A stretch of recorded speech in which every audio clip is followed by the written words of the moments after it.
Now, we start this hour with some breaking news. US President Donald Trump has stated that he is prepared to impose major sanctions on Russia once all NATO members agree and begin similar actions.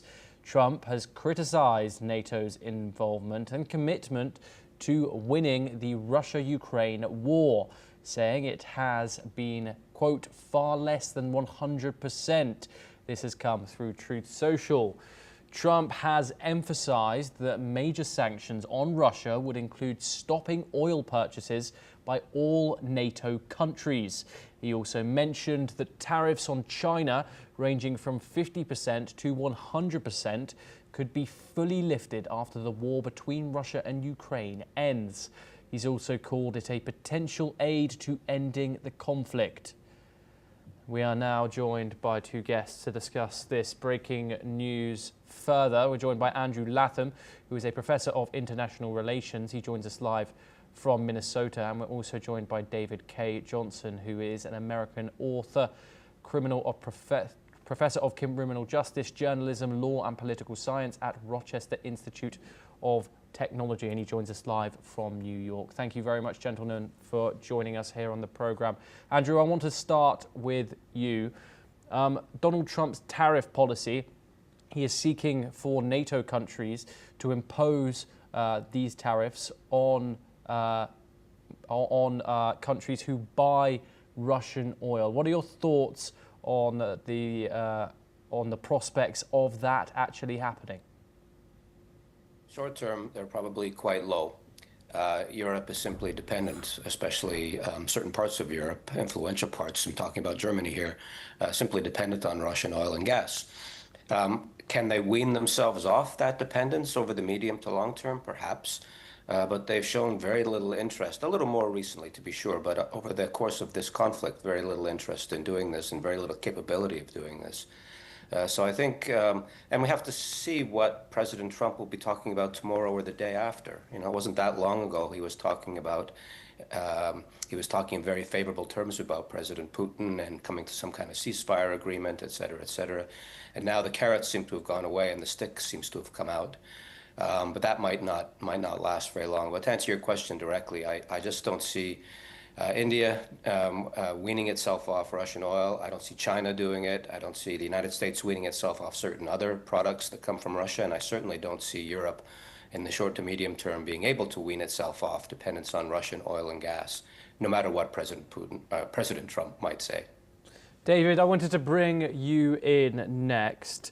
Donald Trump's statements here, how do you make of that command from the US president asking for 50% to 100% tariffs to be imposed on countries buying Russian oil by the North Atlantic Treaty Organization?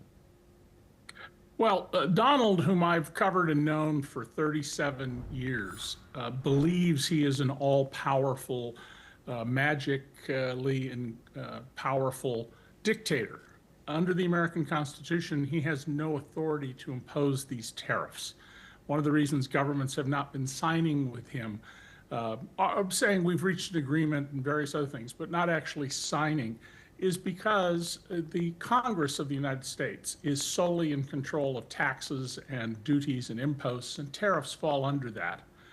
They are ultimately, in economic effect, a national retail sales tax on the imported goods and a national retail sales tax on competing domestic goods, because tariffs allow domestic manufacturers to raise prices to almost the level of the tariffed imported good.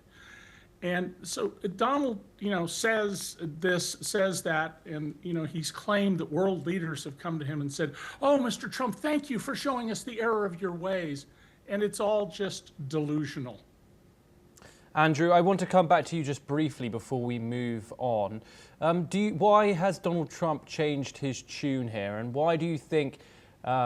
Is he being serious this time? We saw prior to his meet with Putin in Alaska, he had a ticking time clock for that. However, given the circumstances currently, do you think that he is willing to go forward with further sanctions on Moscow?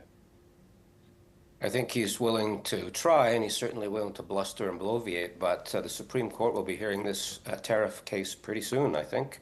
And it's quite clear, as my colleague just pointed out, that the US president doesn't have the authority to levy these tariffs. It's simply beyond his constitutional powers. And so once that kicks in, maybe that's why he's moving quickly now to make these noises, because that stick is about to disappear, I think.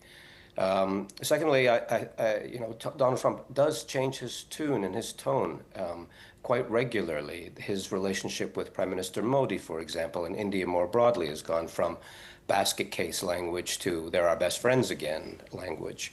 I think things are not going well domestically or geopolitically for President Trump, and he's looking for a win. I'm not going to speculate on his Nobel Peace Prize fetish. But he's definitely looking for a win. And the only way forward he sees, the only way to achieving that win with respect to Russia-Ukraine is to pull out an even bigger stick with respect to President Putin. I just don't think it's going to work because the stakes in that conflict, both Ukraine and Russia, are pretty close to existential. Certainly on the Ukrainian side, they're existential, and they're existential on the Russian side as well. And meaningless, empty gestures coming from the Oval Office are not going to change the approach to peace of either President Zelensky or President Putin.